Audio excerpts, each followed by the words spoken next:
Hello दोस्तों, विद्युत धारा करंट इलेक्ट्रिसिटी क्लास 10 के चैप्टर में आप सबका हिरेस क्लासेस में स्वागत है। आज हम विद्युत धारा का एनिमेशन देखने वाले हैं कि विद्युत धारा में कैसे आवेश प्रवाह होता है और कैसे रजिस्ट होता है और कैसे बल्ब है, फैन है, वो जलते हैं। तो आइए हम इस एनिमेशन में पहले देखते हैं। सो हम यहाँ पर देख सकते हैं एक बैटरी है। बैटरी से क्या हो रहा है, निरंतर लाल लाल बॉल के रूप में आवेश क्या हो रहा है, प्रवाहित हो रहा है। और ये प्रवाहित होकर कहाँ जा रहा है, एक बल्ब में क्या होता है, उसको ग्लो करने का काम करता है और इस तरह से वह वापस आता है। ठीक है, यहाँ पर हम लाल रंग को इलेक्ट्रॉन से रिप्रेजेंट कर रहे हैं, हरे रंग को प्रोटॉन से, और न्यूट्रॉन जो होता है उसमें इलेक्ट्रॉन और प्रोटॉन दोनों है, तो वो क्या होता है, उदासीन के रूप में एक कोई भी चार्ज पार्टिकल अवेलेबल रहता है। ठीक है, तो यहाँ पर हमने इसको समझा। हमको पता है जब भी हम विद्युत धारा प्रवाहित करते हैं तो उसमें क्या होता है, धारा में किसका प्रवाह होता है, धारा मतलब क्या होता है, आवेश के प्रवाह को हम क्या बोलते हैं, आवेश के प्रवाह को हम विद्युत धारा कहते हैं। आवेश के प्रवाह को हम विद्युत धारा, कोई भी एटम जो रहता है उसमें इलेक्ट्रॉन क्या रहता है, बाहरी कक्ष में घूमते रहता है, घूर्णन करते रहता है। ठीक है, इसी घूर्णन के द्वारा यह क्या होता है, मुक्त रूप से बाहर निकल भी जाता है और जिसका हम लोग यहाँ पर विद्युत धारा में यूज़ करेंगे। ठीक है, यहाँ पर हम देख सकते हैं एक बैटरी से क्या हो रहा है, बैटरी में आवेश का प्रवाह हो रहा है। अगर हम उसको बीच में रोक लें तो आवेश प्रवाह की दर, अगर हम पर्टिकुलर किसी सेक्शन में देख रहे हैं कि पर एक सेकंड में कितने विद्युत धारा प्रवाह हो रही है, उसको विद्युत धारा कहते हैं। विद्युत धारा का ऐसा यूनिट 1 एम्पियर होता है या फिर 1 कूलाम प्रति सेकंड प्रवाह होने वाले आवेश 1 कूलाम को हम 1 एम्पियर के बराबर होते हैं। तो 1 कूलाम में कितने आवेश प्रवाह होंगे, तो 6.25 × 10⁻18 इलेक्ट्रॉन 1 कूलाम में प्रवाह होते हैं। ठीक है, ये क्वेश्चन सीबीएसई के बुक में लिखा हुआ है, हम इस क्वेश्चन को सॉल्व भी कर सकते हैं। और फिर यहाँ पर देखते हैं, जब हम देखते हैं इलेक्ट्रॉन का फ्लो क्या होता है, नेगेटिव टर्मिनल से पॉजिटिव टर्मिनल की ओर होता है, बट हम जब इसे रिप्रेजेंट करते हैं तो हम दिखाते हैं पॉजिटिव से नेगेटिव की ओर प्रवाह होता हुआ दिखाते हैं। ठीक है, तो करंट प्रवाह होता है तभी क्या होता है, विद्युत आपका क्या होता है के कारण बल्ब क्या होता है, ग्लो होने लगता है।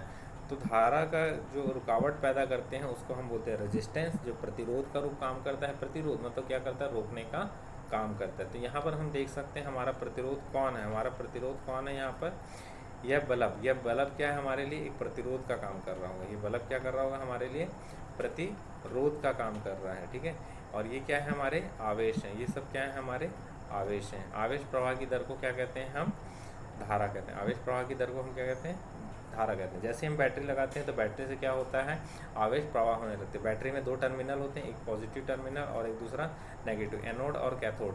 ठीक है, तो एनोड और कैथोड, एनोड पॉजिटिव होता है और कैथोड क्या होता है, नेगेटिव होता है। इलेक्ट्रोलाइट होता है जो क्या करते हैं, धारा प्रवाह में उसको हेल्प करता है। ठीक है, चलते हैं हम आगे की ओर। तो इस तरह से हमने देखा कि विद्युत धारा प्रवाह होती है। ठीक है, आइए हम इसमें नेक्स्ट टॉपिक में चलते हैं। धारा, धारा की अगर मुझे परिभाषा लिखेंगे, धारा क्या है, तो क्या लिखेंगे, प्रति सेकंड प्रवाहित, प्रति सेकंड प्रवाहित आवेश की दर धारा कहलाती है, धारा कहलाती है। इसका मतलब क्या हो गया, I = Q/T।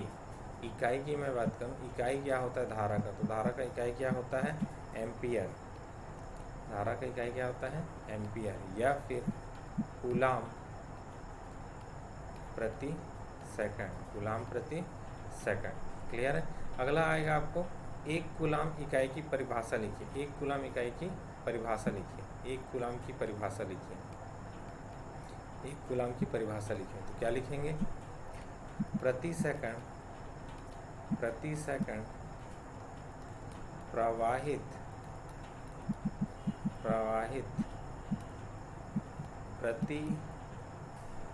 प्रति नहीं लिखेंगे, इकाई आवेश, इकाई आवेश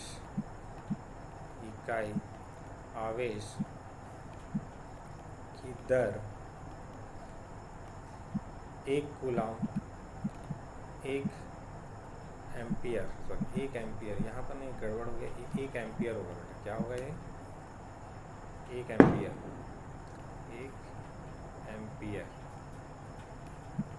1 एम्पियर धारा होगी, 1 एम्पियर धारा होगी। ठीक है, तो ये सब इम्पोर्टेंट क्वेश्चन है। और इसके बाद आएगा विभवांतर। नेक्स्ट टॉपिक आएगा हमारा विभवांतर। विभवांतर क्या है? ठीक है, इकाई आवेश, इकाई आवेश, इकाई आवेश को एक विभव से दूसरे विभव